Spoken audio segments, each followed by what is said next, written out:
नमस्कार, मैं विजय कुमार साहू एक बार फिर से आप सभी का बहुत बहुत स्वागत करता हूं मेरे चैनल एग्जाम की क्लब में। और उम्मीद करता हूं कि आप सभी बहुत ही अच्छे होंगे प्यारे बच्चों। जैसा कि आप सभी को पता है कि हम लोग अभी पढ़ रहे हैं कक्षा 10वीं की इंग्लिश, जिसमें हम लोग फर्स्ट यूनिट को अभी पढ़ रहे हैं। फर्स्ट यूनिट में हम लोगों ने पढ़ लिया है पैट्रियटिज्म। अगर आपने अभी तक नहीं पढ़ा है इस लेसन को तो इसका लिंक मैंने डिस्क्रिप्शन में दिया हुआ है, आप लोग जाके से पढ़ सकते हैं, आप लोग इस वीडियो को देख सकते हैं। अगर किसी प्रकार का डाउट है आपके मन में तो मुझे कमेंट करके जरूर बताइएगा। तो आज हम लोग पढ़ने वाले हैं रीडिंग बी यानी chapter 2, how the little kite learn to fly. तो चलिए जल्दी से चलते हैं इस लेसन पर और पढ़ते हैं इस लेसन को। ट्रांसलेट करेंगे हिंदी में, साथ साथ मैं एक्सप्लेन भी करूंगा। तो चलिए जल्दी से चलते हैं इस लेसन पर। तो ये रहा, चलिए हम लोग पहुंच चुके हैं lesson how the little kite learn to fly, reading B यानी कि चैप्टर 2। चलिए जल्दी शुरू करते हैं। I never can do it, the little kite said as he looked at the other high over his head. देखो इसमें क्या होता है, दो पतंग है, एक तो छोटा पतंग है लिटिल काइट और एक बड़ा पतंग है जिसे हम लोग कहेंगे बिग काइट। आप लोग यहाँ पर देख सकते हैं, ठीक है। तो ये दोनों क्या कर रहे हैं, आकाश में उड़ान भर रहे हैं, ठीक है, मतलब आकाश में उड़ रहे हैं मान के चलिए। अब जो छोटा पतंग है वो क्या करता है, वो क्या कहता है, जो वो अपने ऊपर की ओर देखता है आकाश को, और इसके मन में थोड़ा सा डर बैठ जाता है कि इतना ऊपर है, मैं जाऊंगा तो गिर जाएगा, है ना। तो ये क्या बोलता है इस टाइम क्या बोलता है, आई नेवर कैन डू इट, मैं ये नहीं कर सकता। द लिटिल काइट सेड, है ना, as he looked at the other high over his head. जब अपने सर के ऊपर देखता है आकाश को, बहुत ऊंचाई तक जाता है आकाश, है ना, आकाश तो अथाह है ना।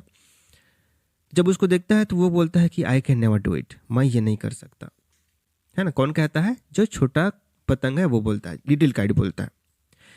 आई नो, मैं जानता हूं, आई शुड फॉल, मैं गिर जाऊंगा, if I try to fly, अगर मैंने उड़ने की कोशिश की, है ना, यानी कि मैंने अगर उड़ने की कोशिश की तो मैं गिर जाऊंगा, ऐसे बोल रहा है, ठीक है, डर रहा है मतलब ये छोटा काइट। अब जो बिग काइट है वो इसको क्या बोलता है, ट्राई, प्रयास तो करो, said the big kite, big kite कहता है उसको, मतलब बड़ा पतंग बोलता है कि ट्राई तो करो, ओनली ट्राई, सिर्फ ट्राई करो, सिर्फ कोशिश करके देखो। और या I fear you never will learn at all, या फिर मुझे डर है कि तुम कभी सीख नहीं पाओगे उड़ना, है ना, ऐसा कहता है बड़ा kite. But the little kite said, फिर जो छोटा काइट है वो बोलता है, आई एम अफ्रेड, मैं डर रहा हूं, आई विल फैल, मैं गिर जाऊंगा। द बिग काइट नोडेड, अब जो बड़ा काइट है वो अपना सर हिलाता है और बोलता है, आ वेल, गुड बाय, ओके ठीक है, गुड बाय, अलविदा, आई एम ऑफ, मैं तो चला। और ऐसा कहते हुए वो कहाँ चला जाता है, and he rose toward the tranquil sky, और वो शांत आकाश की ओर, आगे ऊपर की ओर चला जाता है। कौन चला जाता है, बड़ा काइट चला जाता है। अब क्या होता है, then the little kite's paper, अब क्या होता है, जो लिटिल काइट का जो पेपर है वो क्या करता है, स्टर्ड एट द साइट, वहीं पर उसी जगह पर वो क्या करता है, उसको प्रेरित करता है। जो पेपर होता है ना, काइट का पेपर है ना, जो पतंग का पेपर है वो उसको क्या करता है, प्रेरित करता है।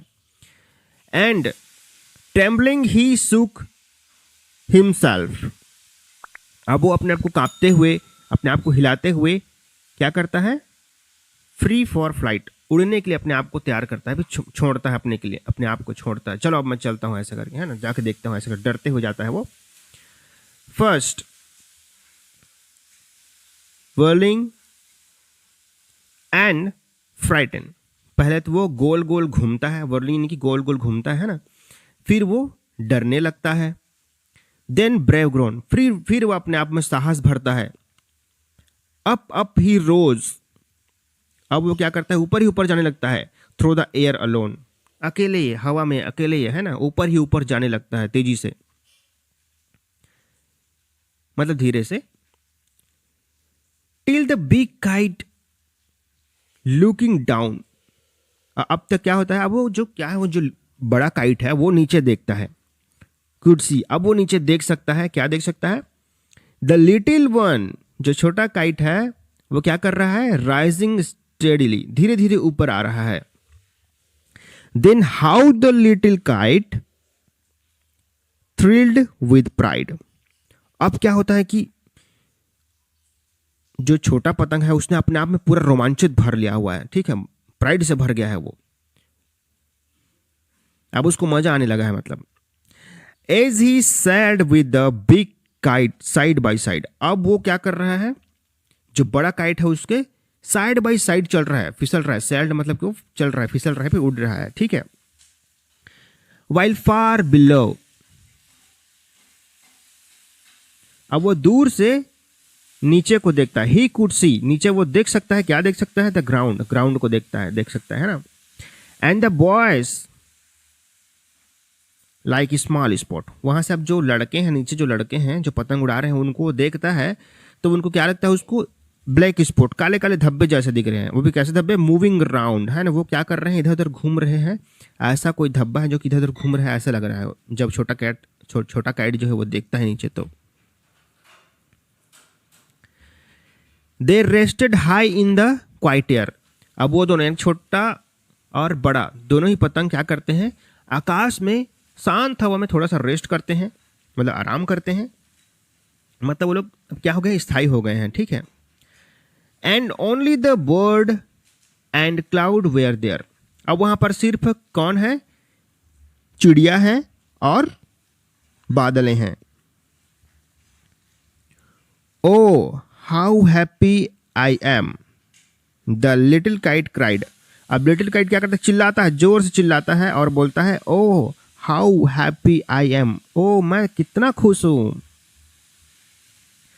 एंड ऑल बिकॉज, और ये सब किससे कारण हुआ है, आई वॉज ब्रेव, मेरे साहस के कारण, मैंने जो साहस दिखाया था, एंड ट्राइड, और मैंने जो प्रयास किया था उसके कारण आज ये सब हो पाया है ना, मतलब वो उड़ना सीख गया, अब उसको किसी चीज का डर नहीं है, उसको मजे आ रहे हैं, है ना। तो इसी प्रकार से आप भी अपने डर को खत्म करके, कोशिश करके और मेहनत करके आप लोग आगे बढ़ सकते हैं। तो किसी भी चीज़ से डरिए मत, बोर्ड एग्जाम है, 10वीं है ना, ऐसा कर कई लोग डर जाते हैं ना एकदम से, कई बच्चे तो गलत कदम भी उठा लेते हैं। अरे कोई बात नहीं, प्रयास तो करो अच्छे से। बच्चों मैं आपसे कहना चाहूँगा, कई बच्चे ऐसे होते हैं जो कि फेल जब होते हैं वो लोग बोर्ड एग्जाम में, तो वो लोग आत्महत्या कर लेते हैं। ऐसे बच्चों को मैं कहना चाहूँगा, अगर ऐसी सोच आपकी भी है तो आप भी सुधर जाइए। देखिए ज़िंदगी ना बहुत बड़ी होती है, आपको कई मौके मिलेंगे आपको ज़िंदगी में, आपको बस प्रयास करते रहना है ना, हार नहीं मानना है। हारता वही है जो हार मानता है, लेकिन जो हमेशा प्रयास करता रहता है ना, वो मतलब हारा हुआ नहीं माना जाता है, ठीक है। अगर आप प्रयास करते रहते हैं, बार बार हारते हैं, तो वो हार नहीं है, आप वहाँ पे सीख रहे हैं, आप प्रयास कर रहे हैं। तो जब तक आप अपने ऊंचाइयों को छू ना लो, जब तक आप एग्ज़ाम क्रैक ना करो, तब तक हार मत मानो। चाहे आप 10वीं के बोर्ड एग्ज़ाम के हो, 12वीं के बोर्ड एग्ज़ाम के, फिर किसी भी कंपटीशन एग्ज़ाम की तैयारी कर रहे हैं, जैसे आप 10वीं वाले हैं तो हो सकता है आप पॉलिटेक्निक का भी तैयारी कर सकते हैं, है ना, या फिर NTS की तैयारी कर रहे होंगे। कोई भी एग्ज़ाम हो, ट्राई करो, प्रयास करते रहो, हार मत मानो, ठीक है। चलिए अब आगे बढ़ते हैं, इसमें देख लेते हैं आज के इस जो छोटा सा पोएम था, इसके ऑथर के बारे में जान लेते हैं। ऑथर कौन है इसके, Katharine Pyle was born in Wilmington on November 22, 1863, ठीक है। तो जो कैथरीन पाइन है was born in Wilmington, तो ये क्या है, विल्मिंगटन में जन्मी थी। ये कब जन्मी थी, 22 नवंबर को जन्मी थी 1863 में। इन 1879, 1879 में, while a 16-year-old student, जब ये 16 साल की स्टूडेंट थी, at a Wilmington Mrs Hebbs school, Wilmington के मिसेस हेब की स्कूल में ये पढ़ती थी, है ना। हर पोयम, इनका जो पोयम था, कौन सा poem, the peeping shepherd was published in Atlantic Monthly. तो एटलांटिक मंथली करके एक मैगजीन था, उसमें इनका कौन सा लेख, उन्होंने जब ये 16 साल की थी तब से इन्होंने क्या कविता लिखना शुरू कर दिया, देखिए यहाँ पे, है ना। द पीपिंग शेफर्ड को एटलांटिक मंथली में जगह मिल गया था, मतलब उसको छापा गया था।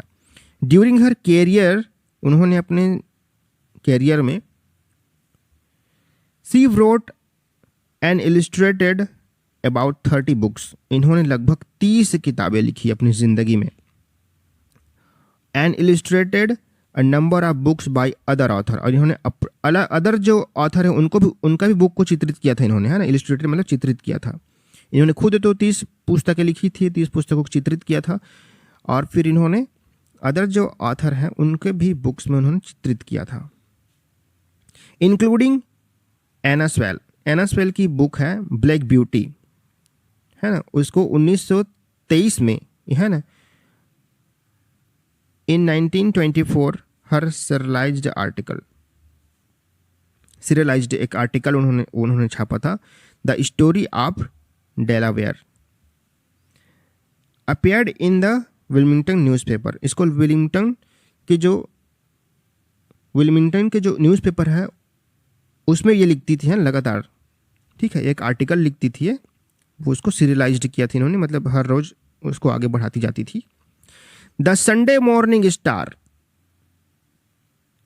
तो जो संडे मॉर्निंग स्टार करके जैसे रहता है ना कि बहुत सारे जो पेपर के साथ में जो मैगजीन्स वगैरह आती हैं, है ना, या फिर जो पेपर होता है उसमें बहुत सारे, जैसे कि खेल समाचार का एक अलग पेज रहता है, राजनीतिक समाचार का अलग पेज रहता है, वैसे ही संडे मॉर्निंग स्टार का एक अलग पेज रहता था, उस पर ये लिखती थी।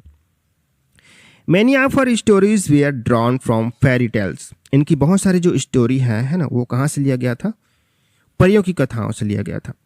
एंशिएंट मिथ्स, पौराणिक कथाओं से लिया गया था। नर्सरी राइम्स से भी लिया गया था, है ना, मैंने उनके लिए मतलब उन्होंने लिखा था। एंड स्टोरी अबाउट एनिमल्स, और इनकी जो स्टोरी थी वो एनिमल्स के बारे में, है ना, ये लिखती थी। Katharine Pyle died on February 19, 1938, 19 फरवरी 1938 को इनकी देहांत हो गया, स्वर्गवासी हो गई ये। एट हर रेजिडेंस, इनके घर में ही, इनके घर का पता क्या है, 804 नॉर्थ फ्रैंकलिन, सेंट विलियमटन, ठीक है, यहाँ की ये रहने वाली थी। उम्मीद करता हूँ कि ये लेसन आपको समझ में आ गया होगा। अगर आपके मन में अभी भी कोई डाउट है तो मुझे कमेंट करके ज़रूर बताइएगा, मैं उसे क्लियर करने की कोशिश करूँगा। तो आज के लिए बस इतना ही। आप सभी अच्छे से पढ़ाई कीजिए और मुझे दीजिए विदा। नमस्कार, जय हिंद।